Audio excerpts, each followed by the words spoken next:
Kami mengucap syukur buat hari yang indah ini Tuhan. Kau boleh kumpulkan kami di tempat ini, sehingga kami boleh beribadah bersama dengan saudara-saudara seiman kami Tuhan. Kami mengucap syukur atas setiap berkat-Mu dalam hidup kami. Dan kami berdoa Tuhan buat ibadah kami hari ini Tuhan. Kami mau dedikasikan Tuhan ke hadapan-Mu.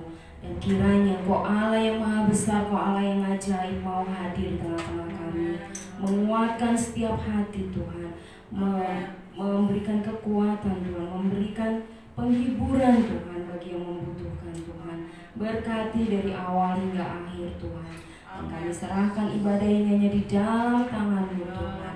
Terima kasih Bapa, terima kasih Tuhan. Dan setiap orang yang siap untuk memuji Tuhan mengatakan amin. Mari kita sama-sama bangkit berdiri. Bapak Ibu, kita mau nyanyikan oleh darah anak domba, karena hanya dengan darahnya kita boleh ada seperti kami ada saat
oleh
Haleluya Yesus, haleluya Tuhan. Terima kasih Tuhan, terima kasih Bapa. Tidak ada yang mustahil bagimu Tuhan. Oleh karena darah-Mu Tuhan, kami boleh merasakan keajaiban-Mu Tuhan. Kami boleh merasakan Tuhan setiap kesempatan dalam hidup kami Tuhan. Terima kasih Tuhan. Terima kasih Bapa. Kami mau bulatkan hati kami Tuhan, untuk kami percaya Tuhan bahwa keajaiban-Mu Tuhan ada dalam hidup kami Tuhan. Di setiap hidup kami.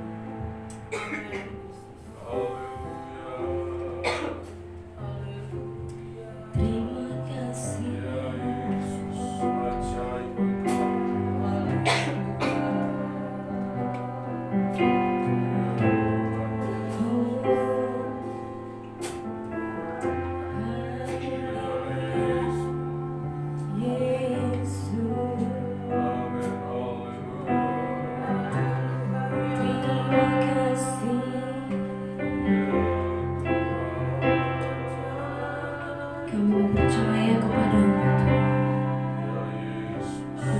Mustahil bagimu dalam hidup kami.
Tuhan yang merasakan kasihnya Tuhan boleh mengangkat tangan.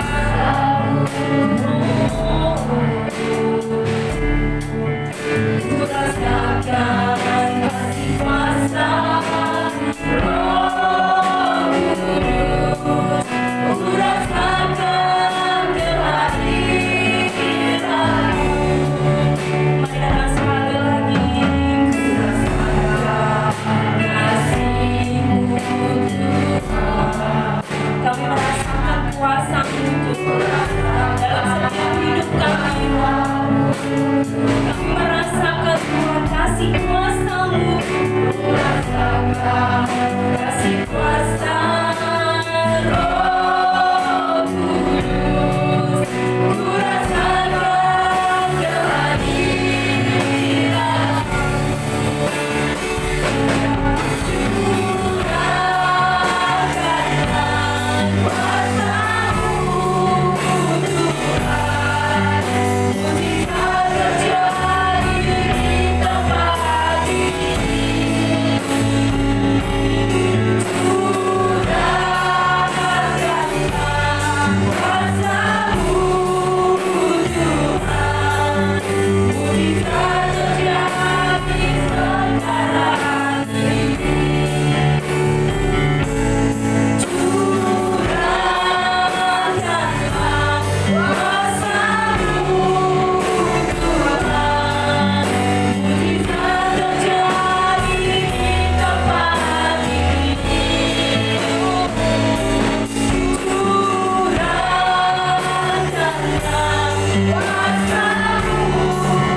Curahkanlah kuasa-Mu Tuhan. Mujizat terjadi di tempat ini.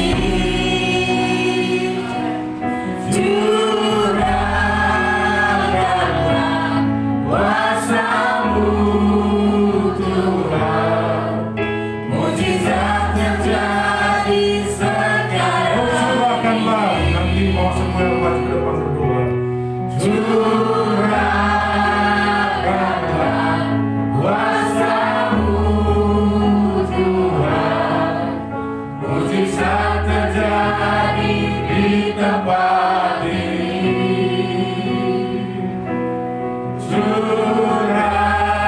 Curahkanlah kuasa-Mu Tuhan.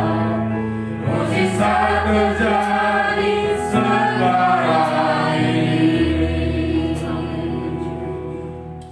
Kami bersyukur Tuhan kalau pagi ini kami boleh ada ada lagi di rumah-Mu Tuhan. Ya Kami Tuhan, sungguh menyadari Tuhan, haleluya. semua itu bukan karena kuat dan gagah kami, Ya, tapi semua hanya karena kemurahan-Mu Tuhan di dalam hidup kami.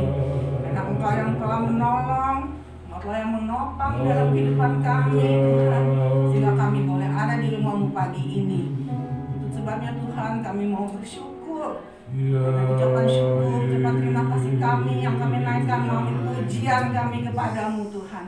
Karena hanya Engkau lah yang layak dipuji dan dimuliakan Tuhan. Tuhan Yesus, pada pagi ini seperti pujian yang kami naikkan, kami rindu Tuhan. Biarlah kuasa-Mu Tuhan boleh hadir di tengah kami saat ini Tuhan. Karena kuasa-Mu, kuasa Roh Kudus yang lebih tahu keberadaan kami pribadi pada pagi ini Tuhan. Engkau lebih tahu, Engkau lebih mengenal sampai di kedalaman hati kami Tuhan Yesus. Mungkin tidak ada satu orang pun yang bisa tahu, tidak mengerti, tapi Engkau Allah yang tahu, Allah yang mengerti, bahkan Allah yang peduli Tuhan Yesus. Dan Engkaulah pertolongan kami di dalam hidup kami ini Tuhan. Sebabnya Tuhan kami rindu pagi ini, biarlah melalui kuasa Roh Kudus-Mu Tuhan boleh bekerja dan Engkau memberikan kami firman Tuhan pada pagi ini. Karena firman-Mu juga Tuhan hanya kekuatan di dalam hidup kami Tuhan. Tanpa firman-Mu kami tidak bisa berbuat apa-apa. Karena kami mungkin jatuh Tuhan Yesus. Tetapi syukur kami Tuhan bahwa firman-Mu selalu menopang kehidupan kami Tuhan Yesus. Dan janji-Mu Tuhan bahwa Engkau tidak akan membiarkan kami jatuh tergeletak Tuhan. Mungkin kami jatuh, tapi kami tidak akan tergeletak Tuhan. Karena tangan-Mu yang berkuasa itu yang akan membangkitkan kami kembali Tuhan Yesus. Sebabnya Tuhan kami perlu firman-Mu pagi ini Tuhan. Berkati Tuhan hamba-Mu Tuhan Pak Henry akan menjadi saluran berkat bagi kami semua pagi ini Tuhan. Sehingga firman yang dibawakan Tuhan boleh memberkati kami, menyejukkan, menyegarkan jiwa kami Tuhan yang haus, yang dahaga Tuhan akan firman-Mu. Tuhan boleh memberikan kami kelegaan Tuhan. Saat kami pulang, biarlah kami pulang dengan membawa berkat sukacita, berkat damai sejahtera yang daripada-Mu Tuhan Yesus. Bahkan berkat kami rindu, berkat kemenangan Tuhan. Karena kami adalah orang-orang yang menang. Sesuai janji firman-Mu Tuhan, kami lebih daripada pemenang Tuhan. Karena Engkau yang telah memberikan kemenangan kepada kami Tuhan Yesus. Terima kasih Bapa, terima kasih Tuhan Yesus, terima kasih Allah Roh Kudus. Dalam nama Tuhan Yesus Kristus, kami sambut berkat-Mu pagi ini, kami sambut firman-Mu. Haleluya, amin.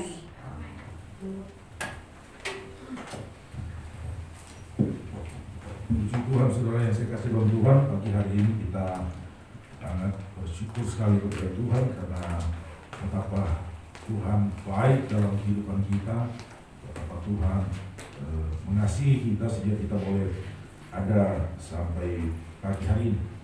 Saudara yang saya kasih dalam Tuhan, saya berapa minggu, hampir sebulan bahkan saya selalu temanya ada kata sukar. Nah, namun pagi hari ini hal yang sama mungkin tapi isinya berbeda. Kalau kemarin kuat di masa sukar, maju di masa sukar,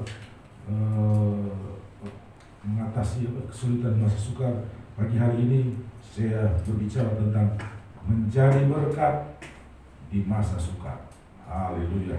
Karena kita sudah mau selesai di masa rasanya dan kita berdoa supaya benar-benar masa pandemi ini segera berakhir sehingga segala aktivitas kita boleh berjalan lagi dengan normal, bukan saja aktivitas kerohanian kita, ibadah-ibadah kita, tapi dalam kehidupan sosial, kehidupan ekonomi bisa berjalan dengan baik. Nah, saudara yang saya kasih dalam Tuhan, menjadi berkat di masa sukar tidak selamanya berbicara tentang materi. Saudara, nanti orang akan berkata, wah saya kan juga lagi banyak kebutuhan, saya juga kan lagi masalah dalam kehidupan ekonomi, bagaimana saya menjadi berkat? Nggak selamanya saudara kita menjadi berkat lalu dihubung-hubungkan dengan materi. Ada banyak hal yang bisa kita lakukan di masa sukar, kita bisa menjadi berkat. Kita kan melihat firman Allah sebentar saudara. Walaupun saudara yang secara nyata yang kelihatan ketika hal yang berbau materi kelihatan. Seperti saudara lihat postingan Budaka kemarin, itu foto di grup Philadelphia itu beras bertumpuk-tumpuk dengan dapat berkat. Nah, itu kan bantuan di masa sukar. Itu mungkin tidak terjadi kalau ini tidak ada masa pandemi. Jadi ada banyak orang yang tergugah hati, ada banyak orang yang akhirnya mau membuka tangan mereka membantu orang-orang yang di dalam masa yang sukar seperti ini. Kita lihat dalam Galatia pasal yang ke-6, kita mulai dari ayat ini saudara. Galatia pasal 6 ayat 2 sampai 4, firman Allah berkata seperti ini. Bertolong-tolonglah menanggung bebanmu, demikianlah kamu memenuhi hukum Kristus. Saudara lihat ayat itu. Bertolong-tolonglah menanggung bebanmu, demikianlah kamu memenuhi hukum Kristus. Kita ini masing-masing punya beban. Terkadang kita menghadapi beban yang sudah tidak kuat kita pikul. Ada orang yang masih punya kekuatan, masih punya kemampuan untuk menolong kita, menopang kita sehingga kita bisa berdiri. Mungkin orang yang menolong kita justru dia punya beban yang lain yang sulit untuk dia pikul sendiri, angkat sendiri. Maka kita yang punya mungkin kekuatan di bidang tersebut menolong dia, memberikan dia kekuatan untuk dia bisa mengatasi beban yang ada. Firman Allah, karena ini adalah hukum Kristus. Kalau kita bertolong-tolongan, kalau kita saling menolong, saling membantu, kita memenuhi hukum Kristus, hukum Tuhan. Jadi apa yang kita lakukan, apa yang kita buat adalah suatu kebenaran Allah yang bahkan saya katakan merupakan kewajiban kita untuk kita dapat memenuhi hukum Tuhan di dalam kehidupan kita. Sebab kalau seorang menyangka bahwa ia berarti, padahal ia sama sekali tidak berarti, ia menipu dirinya sendiri.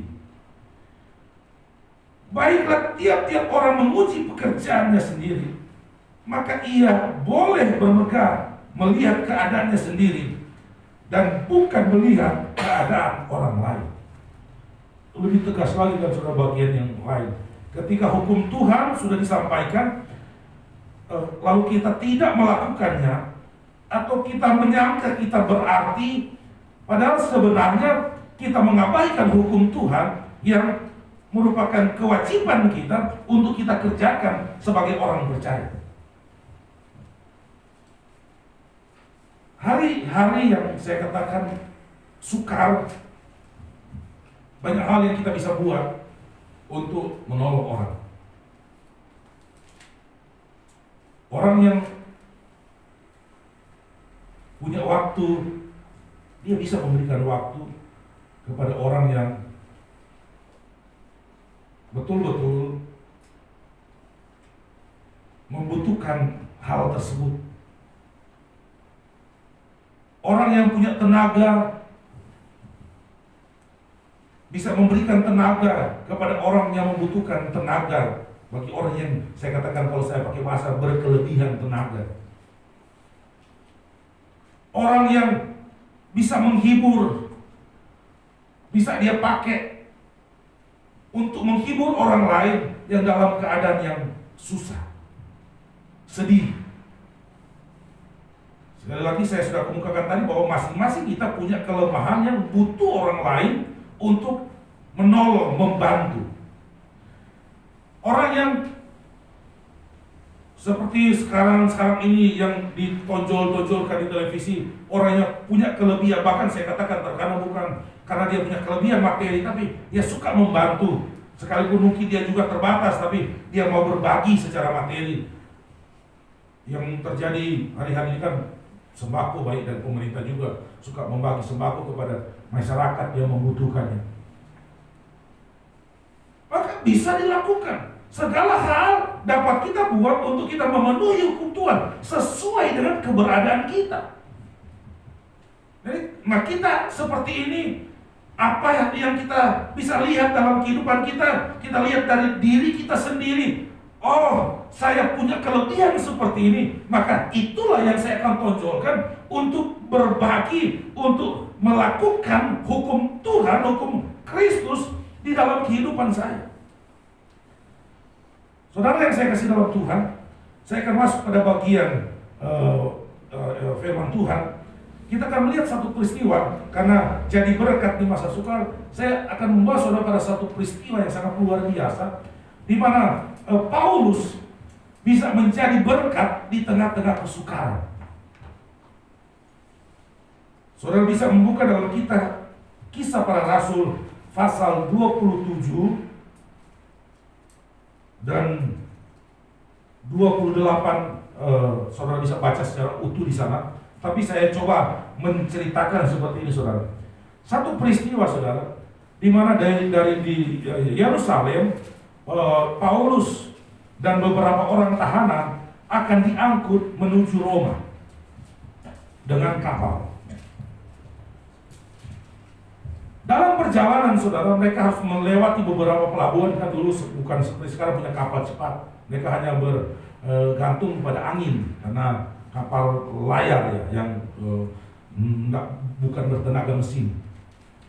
Tetapi dalam perjalanan tersebut mereka menghadapi keadaan alam yang tidak bersahabat. Ada angin, ada gelombang, sehingga mereka beberapa kali harus sandar ke pelabuhan-pelabuhan yang mereka bisa menghindari satu situasi yang tidak baik dalam perjalanan. Singkat cerita, pada satu saat mereka harus bersandar di pelabuhan Alexandria, kalau saya tidak salah cara membacanya. Mereka di situ. Lalu mereka diberikan kapal yang lebih bagus untuk menuju ke Roma. Tapi Paulus berkata bahwa perjalanan kita ini sangat berbahaya. Kalau boleh kita menunda dulu. Tapi para perwira, para kru kapal berkata, enggak, kita harus melanjutkan saja perjalanan. Tapi ini sangat berbahaya, sangat berisiko sekali untuk perjalanan ini. Nah, saudara yang saya kasih dalam Tuhan, tapi para kru, para kapten, mereka katakan, tidak, kita harus melanjutkan perjalanan. Nanti kita melihat tempat di mana kita bisa beristirahat di sana untuk menghindari cuaca yang dingin. Tapi saudara, apa yang terjadi? Ketika mereka di tengah lautan, benar-benar datang badai yang besar, datang gelombang yang besar, di mana mereka tidak bisa menghindarinya. Firman Allah berkata, firman Allah menulis di sana bahwa semua barang mereka mulai lemparkan ke laut untuk membuat perahu itu, kapal itu jadi ringan, jangan tenggelam. Mereka berusaha untuk membuang barang-barang yang ada di kapal. Layar mereka turunkan. Kenapa? Mereka takut kalau layar masih mengembang, itu angin kencang dapat meniup layar tersebut, lalu kapal ini bisa terbalik, kapal ini bisa dipukul ombak dengan kencang dan kapal ini pecah, tenggelam semuanya. Kurang lebih 200 sekian penumpang yang ada di dalam kapal tersebut. Betapa sangat berisiko sekali. Dan salah satu penumpang yang ada di dalam situ adalah Paulus sebagai tahanan yang akan dikirim ke Roma menghadap sidang di Roma. Mereka menurunkan layar. Mereka membiarkan kapal itu diombang-ambingkan oleh arus yang ada. Dan firman Allah mencatat bahwa karena gelombang yang besar, karena situasi yang tidak baik, saudara baca di sana, Paulus berkata, ada 14 hari lamanya mereka tidak makan karena keadaan gelombang yang besar. Saudara bayangkan, makan saja tidak bisa. Mereka ketakutan semuanya. Bahkan mereka merasa bahwa mereka akan segera mati. Kenapa? Ini tidak mungkin, cuaca ini tidak mungkin. Sangat ekstrim sekali. Di bawah tahun 2003, saudara. Di bawah tahun 2003. Saya itu kalau ke Manado naik kapal PLD, saudara. Dulu yang pertama naik pesawat itu mahal, saya belum punya duit. Terus sekarang kan pesawat justru murah, tapi Saman itu pesawat mahal. Yang kedua, saya memang takut ketinggian. Saya kalau naik pesawat itu sebelum kapal pesawat itu benar-benar pas dia naik itu jantung saya kayak mau lepas, sudah mau take off. Oh Tuhan, ini bahaya ini dia. Jadi saya biasa naik kapal laut. Jadi saya tahu bagaimana rasanya saudara naik kapal laut dari Jakarta, dari Priuk sampai di Manado kurang lebih 6 hari. Ada satu saat di mana kami harus menghadapi gelombang yang belum seperti yang diceritakan ini. Kapal feri itu besar sekali, bisa muat ribuan orang. Ini berarti kapal kecil yang hanya didorong oleh layar angin, berharap pada angin. Kalau gelombang saja saudara, kami tidak bisa makan. Maaf bicara, penumpangnya ada muntah-muntah, nggak bisa makan. Mau berdiri saja. Nah saudara bisa bayangkan ini perjalanan sudah dari sekian hari mereka harus berjalan sampai di Alexandria. Lalu dari situ saudara hitung 14 hari mereka di laut tidak makan karena gelombang yang besar. Tapi saya mau katakan, menjadi berkat di masa sukar, bisa memberkati di masa sukar, itu hal yang luar biasa. Bukankah Paulus saat itu menghadapi kesukaran? Yang pertama, dia ada di kapal itu sebagai tahanan. Yang kedua, Paulus juga menghadapi gelombang yang sama, sekalipun dia anak Tuhan, sekalipun dia hamba Tuhan, dia menghadapi gelombang yang sama dengan orang-orang yang berada di kapal bersama dengan dia. Tetapi Paulus adalah orang yang mampu berdiri menjadi seorang yang bisa menjadi berkat di tengah-tengah masa yang sukar.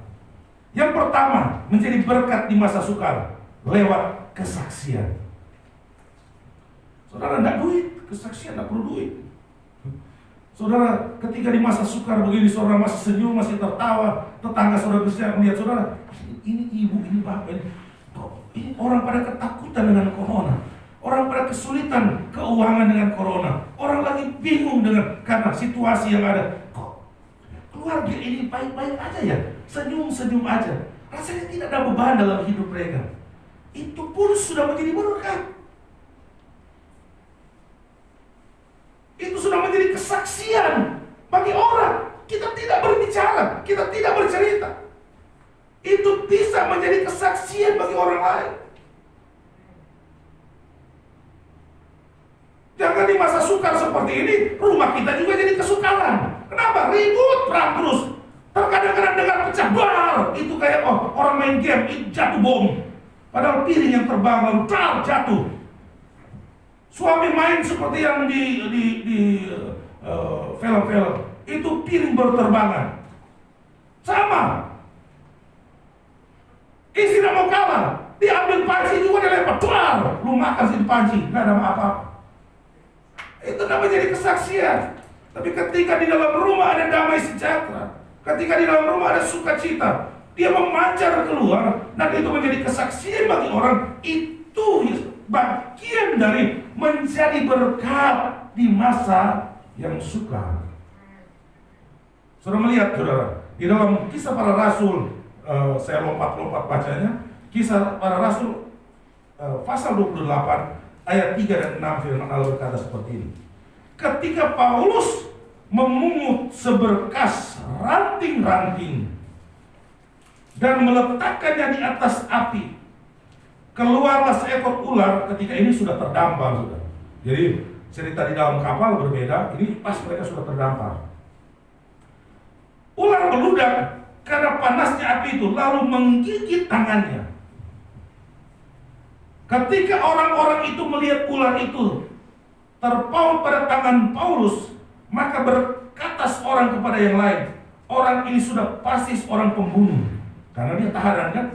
Sebab meskipun ia telah luput dari laut, ia tidak dibiarkan hidup oleh Dewi Keadilan. Tetapi Paulus mengibaskan ular itu ke dalam api, dan ia sama sekali tidak menderita sesuatu. Namun mereka menyangka bahwa ia akan bengkak atau akan mati rebas seketika itu juga. Tetapi sesudah lama menanti-nanti, mereka melihat bahwa tidak ada apa-apa yang terjadi padanya. Maka sebaliknya mereka berpendapat bahwa ia seorang dewa. Amin, saudara. menjadi kesaksian. Itu COVID seperti ular berbisa yang mungkin telah mematuk kita, mematuk pekerjaan kita, mematuk usaha kita, mematuk kesehatan kita. Dan orang mungkin mulai berkata, pasti ini orang akan gagal, pasti orang ini akan bangkrut, pasti ini orang akan miskin, pasti ini orang akan menjual rumahnya, pasti orang ini akan menjual mobilnya, atau pasti orang ini akan mati. Sudah kena COVID? Ketika mereka menunggu-nunggu, kapan matinya pekerjaan orang ini? Kapan matinya usaha orang ini? Kapan matinya fisik orang ini? Karena dia sudah dipatuk oleh ular berbisa. Ketika mereka tunggu, mereka tidak mendapatkan keadaan kita menjadi buruk. Justru mereka menemukan keadaan kita makin hari makin kuat, makin hari makin diberikan kekuatan, diberikan kemenangan oleh Tuhan. Bahkan tidak menutup kemungkinan makin hari kita makin diberkati oleh Tuhan.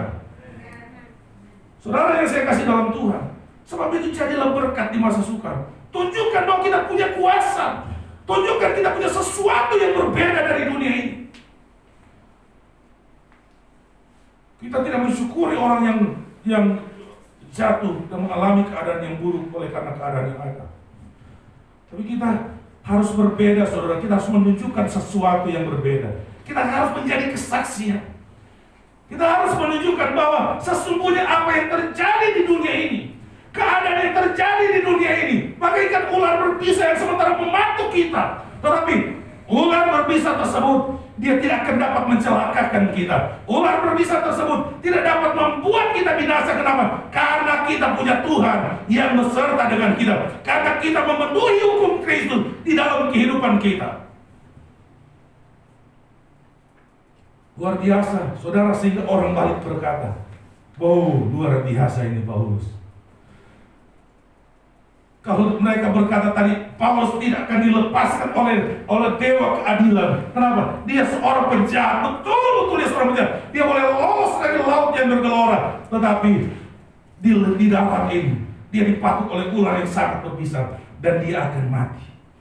Tapi ketika berjalan banyak waktu, mereka berkata, orang ini seperti dewa, atau orang ini adalah dewa. Ia seorang dewa. Saudara, kita harus punya kekuatan seperti itu. Kita harus punya kesaksian seperti itu, supaya orang melihat kita luar biasa. Orang ini benar-benar anak Tuhan yang dilindungi oleh Tuhannya. Orang ini adalah anak Tuhan yang benar-benar diberkati oleh Tuhannya.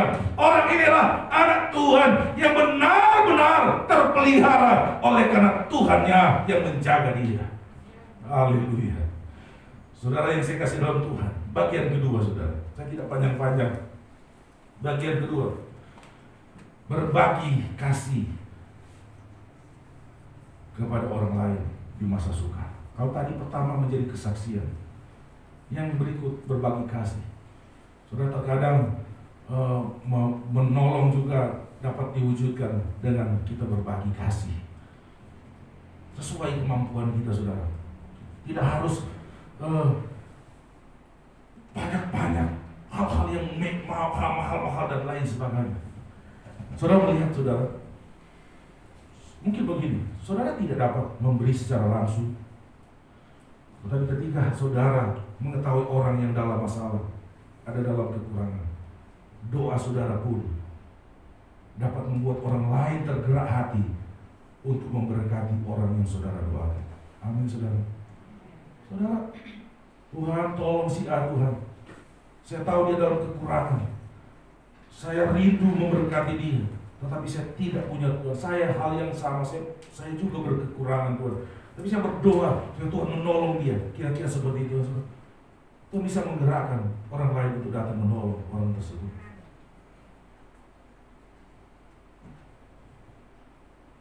Saudara,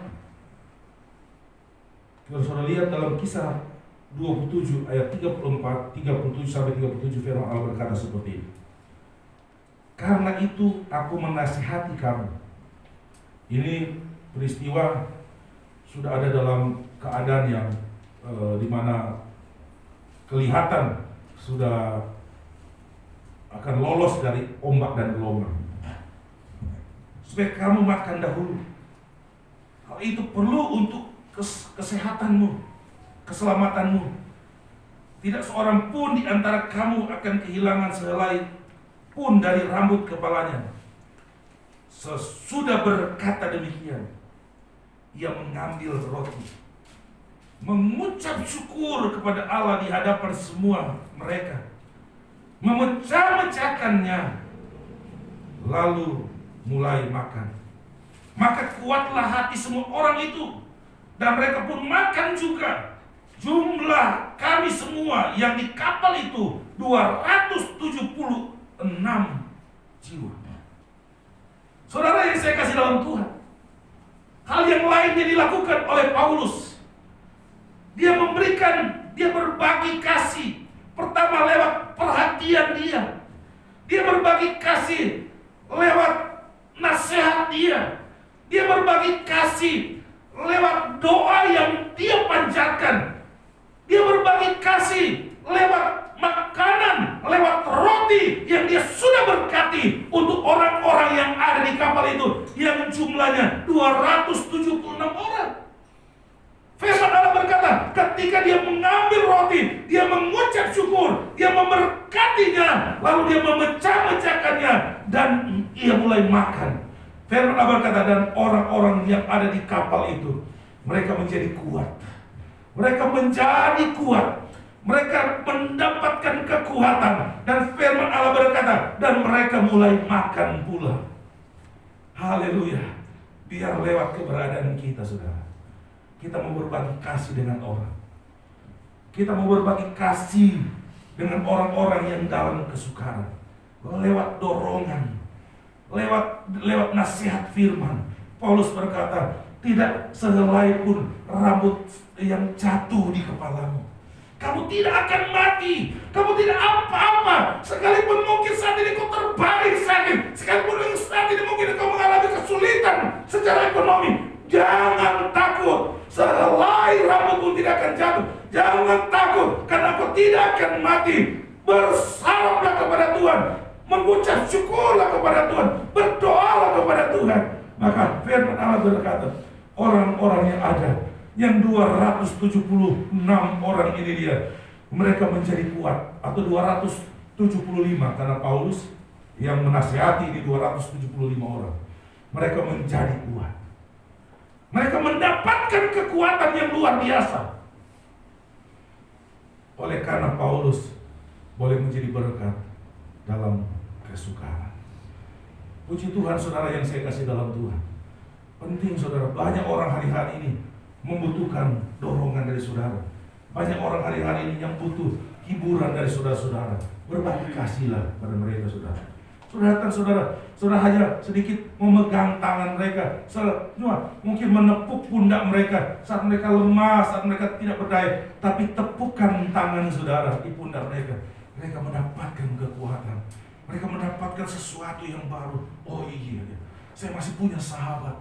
Oh iya, saya pasti punya rekan gereja yang memperhatikan saya. Tepukan. Di situ tidak ada mungkin yang dapat merugikan saudara. Tidak ada yang berkurang dari hidup saudara ketika saudara datang hanya dengan tepukan. Mereka menjadi kuat. Mereka bangkit lagi. Rupanya di kapal ini bukan saya seorang diri, masih banyak orang. Di kapal ini masih ada orang yang peduli dengan saya. Di kapal ini, di tengah-tengah kapal yang diombang-ambingkan oleh kesukaran yang ada, rupanya masih ada orang. Jadilah suami yang memberikan ketenangan kepada keluarga, kepada istri, kepada anak-anak yang ada. Jadilah istri yang dapat memberikan ketenangan. Tepukan tangan suami, tepukan tangan istri di pundak, mungkin memberikan kekuatan. Sekalipun mungkin ada menghadapi situasi, mungkin suami menghadapi situasi yang berat dalam pekerjaan, dalam usaha, tapi kekuatan dari dalam rumah itu sendiri dapat memulihkan, dapat memberikan kekuatan, dapat membuat suami atau istri mendapatkan satu kekuatan yang baru sekalipun di masa sukar. Yang terakhir, saudara,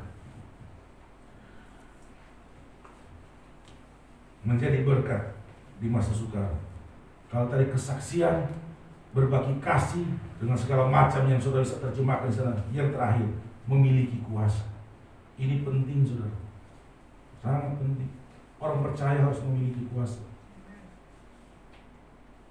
Jadi orang percaya tidak ada kuasa menjadi orang percaya yang sama lemahnya dengan orang dunia.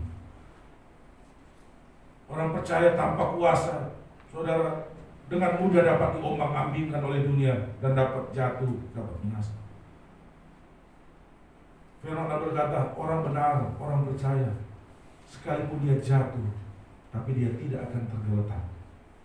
Tapi kalau kita tidak punya kuasa, kalau kita jatuh, remuk, hancur.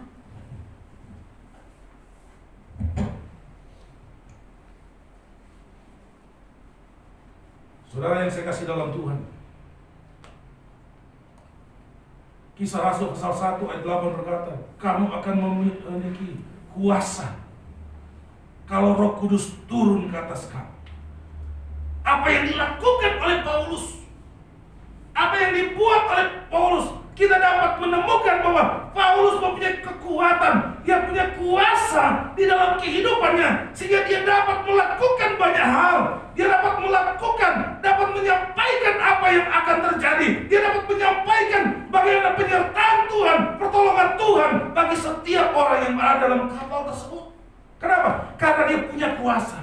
Kuasa yang dia miliki membuat dia mengerti kehendak Tuhan. Kuasa yang dia miliki membuat Tuhan hadir dan Tuhan menyampaikan sesuatu kepada dia.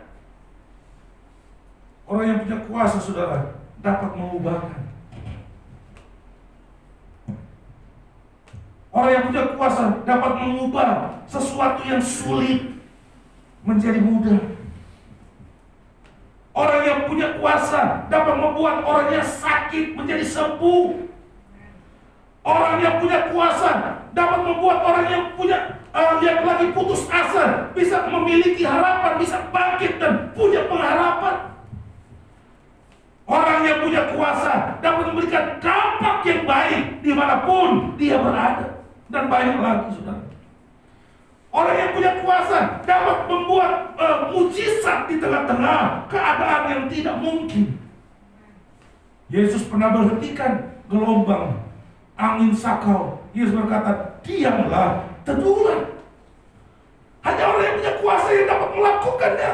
Kalau kita tidak punya kuasa, maka segala hal tersebut menjadi tidak mungkin. Datang angin, kita pasti akan hancur. Datang angin, pasti kita akan roboh. Tapi ketika kita punya kuasa, ketika keadaan buruk datang, kita berkata, diamlah, tenanglah. Maka angin dan danau itu pun menjadi tenang, menjadi teduh sekali. Amin, saudara. Tuhan mau memberikan kuasa kepada kita.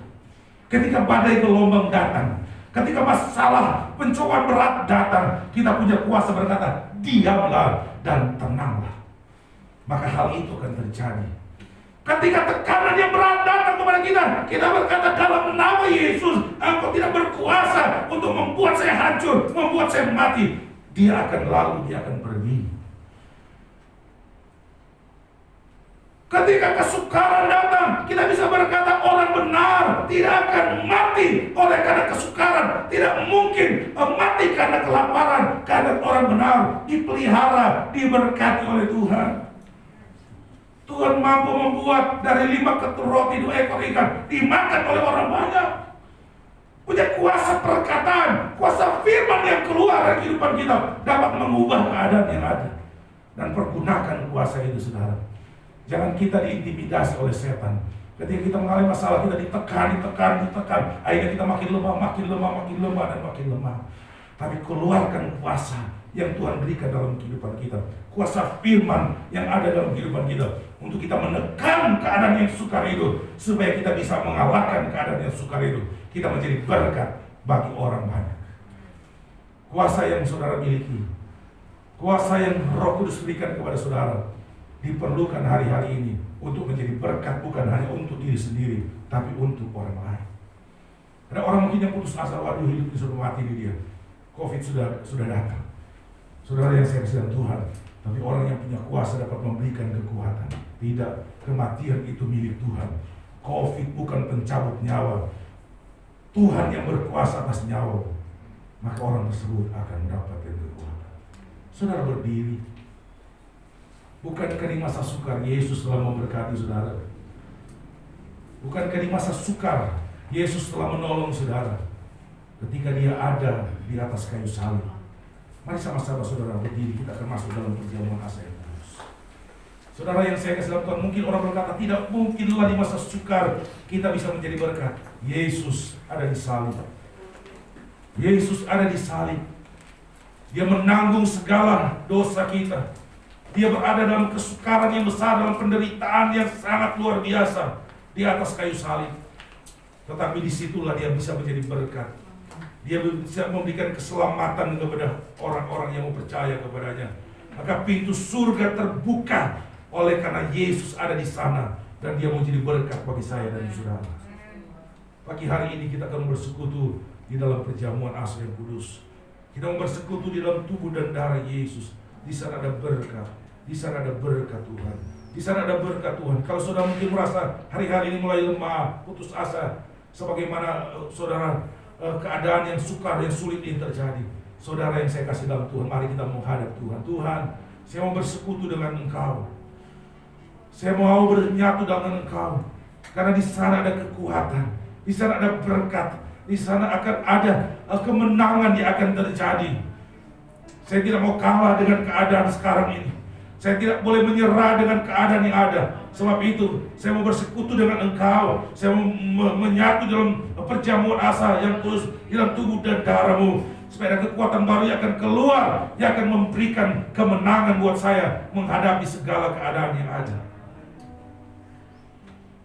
Salibnya, salibnya. Kita nyanyikan pujian ini. Haleluya Yesus.